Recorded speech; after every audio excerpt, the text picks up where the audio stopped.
Hello students, अब start करेंगे student type of relation, reflexive relation.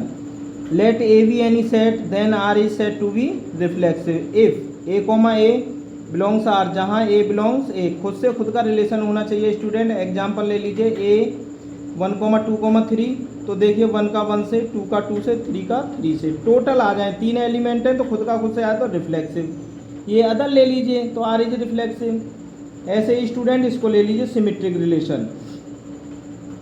Let A B any set then R is set to be symmetric if A comma B belongs R, B comma A एक दूसरे का opposite होना चाहिए। Belongs R, जहाँ ए comma B belongs A. जैसे A is equal to 1,2,3 तो 1 1 तो आ गया, 2 2 तो आ गया, 3 3 नहीं लिखना, नहीं तो रिफ्लेक्सिव हो जाएगा। हमें क्या करना है, अपोजिट। 1 का 3 से 1,3, 3 का 1 से 3,1, 2 का 3 से 2,3, 3 का 2 से 3,2 एक दूसरे के अपोजिट होना चाहिए तो आर इज सिमेट्रिक। ट्रांजिटिव देख लीजिए students. Let A B any set then R is set to be transitive if A comma B belongs R and B comma C belongs R, A comma C belongs R, यानी कि B और B गायब हो जाते हैं हमारे, ए comma सी रहता है बिलोंग्स आर, जहाँ ए comma B comma C belongs A. जैसे फॉर एग्जांपल ले लीजिए ए इज इक्वल टू 1,2,3 तो इसका 1 का 2 से करेंगे 1,2, 2 का 3 से करेंगे 2,3, 2 और 2 को गायब कर देंगे तो 1,3। Clear student? Then R is transitive. Any problem student? आगे देखिए स्टूडेंट, देखिए स्टूडेंट, इसके बाद क्या आएगा हमारा, आइडेंटिटी। आइडेंटिटी रिलेशन आएगा स्टूडेंट्स हमारा इसके बाद। Clear students? देखिए आइडेंटिटी रिलेशन में क्या है कि a relation R on set A is set to be identity if A comma A such that A belongs A. देखिए first example A is equal to 1,2,3 तो इसका रिलेशन क्या है 1,1, 2,2, 3,3। तो हमारा ये आइडेंटिटी रिलेशन बनेगा। हमारा क्या है, हमारा ओनली क्या है 1,1, 2,3, 3,3 है स्टूडेंट। तो ये हमारा आइडेंटिटी रिलेशन है, इसमें एक्स्ट्रा नहीं है। और रिफ्लेक्सिव में मैंने क्या दिखाया था कि 1,1, 2,2, 3,3 और कोई एलिमेंट था उसमें 3,1। Clear student? तो इसमें यही आएगा खुद से खुद का रिलेशन। अब जैसे a बराबर 4,5 है तो 4,4 और 5,5। अब देखिए स्टूडेंट, ये दूसरी डेफिनेशन है, इसको भी लिख सकते हो आप, इसको भी लिख सकते हो आप, और करके कुछ भी लिख सकते हो। ये मैंने बहुत ही सिंपल मेथड बनाया है। Identity relation, let A B any set then the relation identity A comma A such that A belongs A on the set A is defined as the identity relation. Example दिया है ए is equal to 1,2,3 तो 1 का 1 से 1, 2 का 2 से, 3 का 3 से। तो every identity relation is also reflexive, यानी कि आइडेंटिटी रिलेशन रिफ्लेक्सिव होगा, लेकिन बट नॉट कन्वर्स। लेकिन रिफ्लेक्सिव हमारा आइडेंटिटी रिलेशन नहीं हो सकता। Clear student? अब आ जाइए student equivalent relation. Let A B any set then R is set to be equivalent relation. इसमें क्या करते हैं, हम तीनों कंडीशन फॉलो करते हैं। अगर तीनों कंडीशन हमारी फॉलो हो जाती हैं तो ये इक्विवेलेंट रिलेशन है, अदरवाइज नॉट। जैसे कौन कौन सी कंडीशन है, जैसे R is reflexive if A comma A belongs R, जहाँ ए belongs A. Clear student?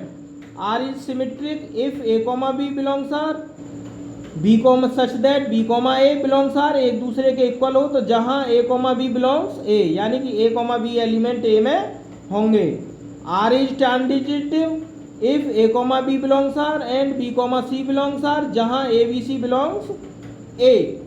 Clear student? अगर a comma B belongs R and B comma C belongs R, जहाँ a b c belongs R, तो यहाँ पर लिखना है कि a coma belongs R तो हमारा ट्रांजिटिव है। Clear student? A comma B belongs R and B comma C belongs R, तो this implies a comma C belongs R, जहाँ ए बी सी बिलोंग्स है ए में। अब आ जाइए स्टूडेंट यूनिवर्सल रिलेशन, यानी सत्यता पर जो सत्य है। तो a relation R on set A is set to be universal if R is equal to A cross A. जैसे a बराबर 1,2 है तो a क्रॉस b कितना आएगा 1,1 आएगा। 2,2 आएगा, 2,1 आएगा, 1,2 आएगा। Clear student? देखिए 1,1 आ गया, 2,2 आ गया, 2,1 आ गया, 1,2 आ गया। अब ये कंडीशन क्या है जो सत्यता है? ये है r is equal to a comma B such that a minus B is an integer, a comma B belongs a। तो ये जो है 1,1, देखिए 1 को हम रख देंगे यहाँ पर, 1,1 को रख देंगे तो 0 आएगा। जैसे मैं स्टूडेंट बता दे रहा हूँ आपको कि हम जो है ये है हमारा a comma B such that a minus B is an integer, यही तो है स्टूडेंट हमारा। अगर मैं यहाँ पर जैसे 1,1 है, यहाँ पर मैंने a माइनस बी की जगह पे 1 माइनस 1 रख दिया 0, तो ये इंटीजर नहीं है? इंटीजर है कि नहीं है बताओ आप। 1,2 रख दिया 1 माइनस के 2, तो ये -1 आया निकल के, तो -1 मेरा इंटीजर है कि नहीं है बताइए आप। फिर मैंने 2,1 रख दिया तो 2 माइनस 1, तो 1 मेरा इंटीजर है कि नहीं है। फिर मैंने 2,2 रख दिया माइनस के 2, तो 0 इंटीजर है कि नहीं है। कहने का मतलब ये है, ये यूनिवर्सल रिलेशन है, यानी कि जो कुछ लिखेंगे हम सत्य है। यानी r is equal to a comma B such that a minus B is an integer, a comma B belongs a, 1,1 1,2 2,1 2,2 is equal to a cross b। यानी कि अगर हम कुछ भी वैल्यू रख दें वो इंटीजर के बराबर होगी, इसलिए यूनिवर्सल रिलेशन है। Clear student? अब आ जाइए वॉइड रिलेशन या इम्पटी रिलेशन। स्टूडेंट मैंने इसमें एक वीडियो में सारे करा दिए हैं, वॉइड रिलेशन या इम्पटी रिलेशन। तो a relation R on set A is set to be void if R is equal to 5। तो ए बराबर ये एग्जाम्पल है मेरा, ए बराबर ये मेरा एग्जाम्पल है, ए बराबर 1,2। तो हम क्या करेंगे, a cross a is equal to 1,1 2,2 1,2 2,1। Clear student? और ये कंडीशन दी है कि r is equal to a comma B such that a minus B is 10, के a माइनस बी इज 10 आना चाहिए।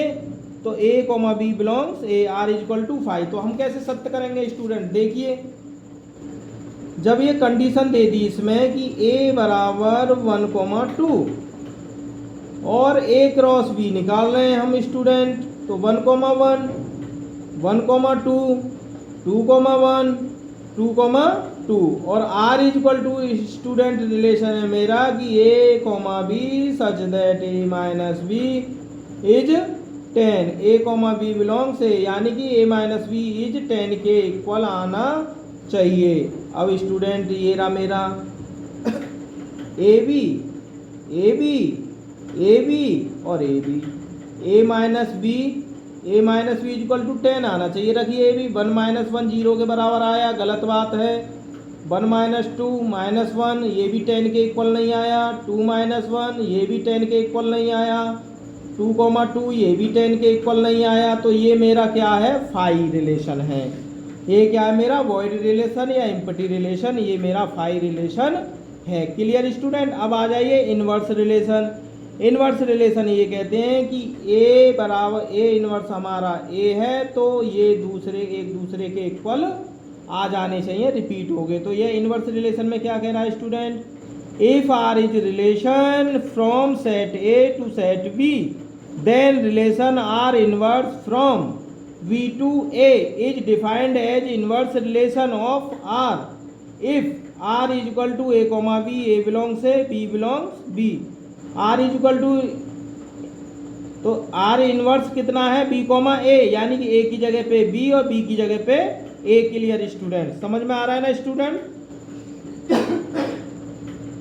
देखिए r is equal to a comma b such that a belongs a, b belongs b, r inverse is equal to b belongs a such that b belongs b। देखो यहाँ a में belongs हो रहा है, यहाँ b में belongs हो रहा है, यहाँ b में बिलोंग्स हो रहा है, यहाँ a में बिलोंग्स हो रहा है, यानी एक दूसरे के अपोजिट है। जैसे ये है स्टूडेंट, a बराबर दिया है मेरा कोई एग्जाम्पल, जैसे मैंने एक एग्जाम्पल ले लिया स्टूडेंट,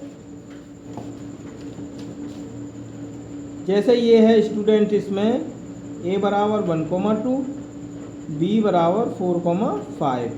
इसका हम क्या करेंगे, रिलेशन हमने बनाया स्टूडेंट, एक क्रॉस प्रोडक्ट निकाला हमने, तो 1 का 4 से करेंगे 1,4, 1 का 5 से करेंगे 1,5, 2 का 4 से करेंगे 2,4 और 2 का 5 से करेंगे 2,5। क्लियर स्टूडेंट, ये मेरा रिलेशन है।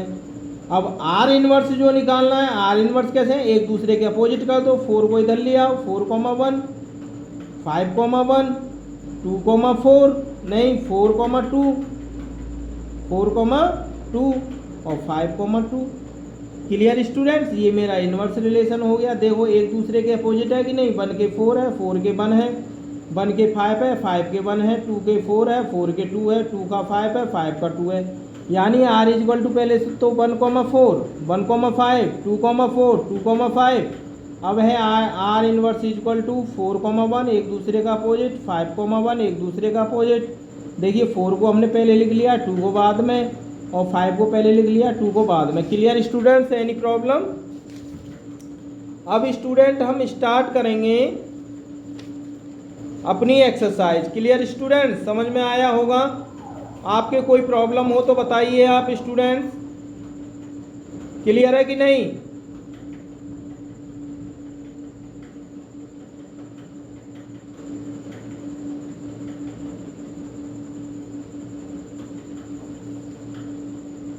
क्लियर स्टूडेंट, समझ में आया होगा?